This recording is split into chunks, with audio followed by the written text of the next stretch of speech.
कोयले की दलाली में हाथ तो काले होते ही हैं, ऐसा हमारे बड़े बुजुर्ग कहा करते थे। लेकिन यह भी सच है कि इसी कोयले की दलाली से कॉलर सफेद भी होते हैं और तैयार होता है व्हाइट कॉलर का तबका।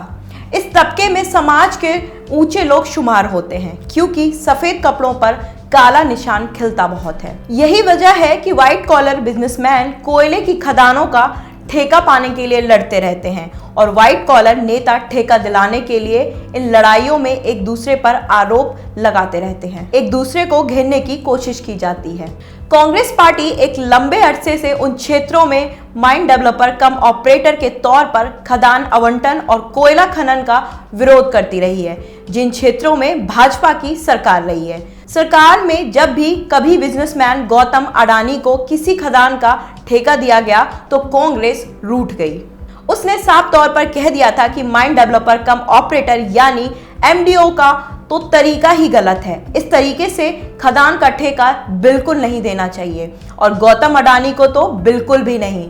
लेकिन फिर भी भाजपा सरकार हर बार ऐसा ही करती है, क्योंकि ये सरकार गौतम अडानी से मिली हुई है। कांग्रेस पार्टी के उपाध्यक्ष राहुल गांधी ने तो भाजपा सरकार वाले उन राज्यों में बहुत सारी सभाएं भी की हैं जहां खनन होता है। उन्होंने इन सभाओं से राज्य और केंद्र दोनों सरकार पर न जाने कितनी बार अपना निशाना साधा है।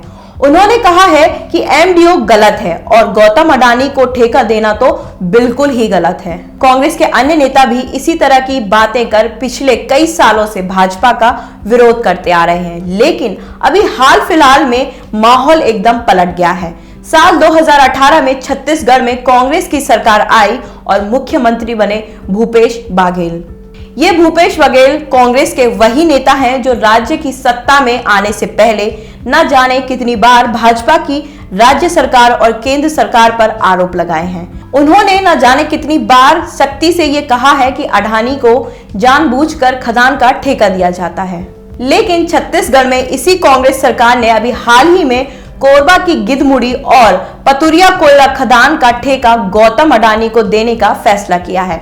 गौतम अडानी की कंपनी अपने साथ कुछ दूसरी कंपनियों को लेकर भी इन कोयला खदानों में खनन करेगी और सबसे बड़ी बात यह है कि अडानी को इन खदानों का ठेका एमडीओ के तहत ही दिया जाएगा। ये बात सच में हजम होने वाली नहीं है। राज्य में कांग्रेस की सरकार है, भूपेश बघेल मुख्यमंत्री हैं, लेकिन ना तो एमडीओ को रद्द किया गया है और ना ही इसकी जांच की गई है, बल्कि फिर से एमडीओ के अंतर्गत ही अडानी को खदानों का ठेका दिया जा रहा है।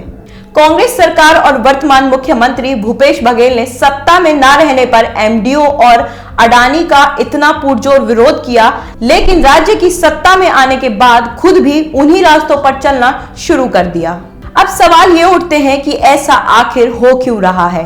क्या कांग्रेस के भाजपा सरकार पर लगाए गए आरोप झूठे थे या फिर अब कांग्रेस सत्ता में आने के बाद खुद अडानी से मिल गई है? अगर आप हमें फेसबुक पर देख रहे हैं तो लाइक करें, सी फर्स्ट करें, यूट्यूब पर देख रहे हैं तो सब्सक्राइब करें, बेल आइकन दबाएं और हमसे जुड़ी सारी नोटिफिकेशन तुरंत पाएं।